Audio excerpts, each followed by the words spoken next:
20 की कढ़ी, सस्ता खाना, महंगी सीख। छोटे से कस्बे सुजानपुर के बस अड्डे के पास एक पुरानी गली थी। गली में सुबह से ही हलचल शुरू हो जाती थी। कहीं चाय उबलती, कहीं समोसे तलते, और उन्हीं खुशबुओं के बीच खड़ा रहता था माखन लाल कढ़ी वाला का छोटा सा ठेला। ठेले पर एक तख्ती टंगी थी, कढ़ी पकौड़ा चावल, सिर्फ 20 रुपए। लोग अक्सर रुककर पढ़ते और हैरान होकर पूछते, भैया आजकल 20 रुपए में क्या मिलता है? माखनलाल मुस्कुराकर जवाब देता, भूख की कीमत पैसों से नहीं, नियत से तय होती है। हर दोपहर माखनलाल बड़े प्यार से कढ़ी बनाता, दही को धीरे धीरे फेंटता, बेसन के पकौड़े सुनहरे होने तक तलता और कढ़ाई में कढ़ी को लकड़ी के करछुल से घुमाता रहता। उसकी कढ़ी में स्वाद के साथ अपनापन भी होता था।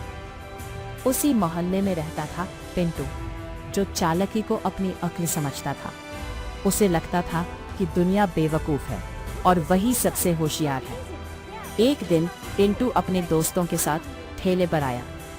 अरे माखनलाल काका, पिंटू बोला, पापा 14 रुपए में इतनी कढ़ी, कहीं पानी ज्यादा तो नहीं? लोग हंस पड़े। माखनलाल शांति से बोला, वाह, पानी नहीं बेटा, भरोसा ज्यादा है। पिंटू ने एक प्लेट ली। 2 कौर खाने के बाद वह जोर से बोला, इसमें तो नमक ही नहीं है। माखनलाल ने चम्मच से चखा। नमक ठीक है बेटा। पिंटू बोला, शायद मेरी जुबान खराब हो गई है, एक और प्लेट दो। माखनलाल ने बिना कुछ कहे दूसरी प्लेट भी दे दी। पिंटू ने दोनों प्लेटें चट कर ली और उठकर बोला, काका पैसे कल दे दूंगा, और ये कहकर भाग गया। अगले दिन फिर पिंटू आ गया, पूरे आत्मविश्वास के साथ। आज माखनलाल ने मुस्कुराकर कहा, बेटा आज कढ़ी के साथ एक नियम भी है। कौन सा नियम? पिंटू ने पूछा। कल का उधार चुकाना होगा, माखनलाल बोला, या फिर सबके सामने कहना होगा कि तुम मुफ्त में खाकर भाग गए थे। पास बैठे लोग मुस्कुरा रहे थे।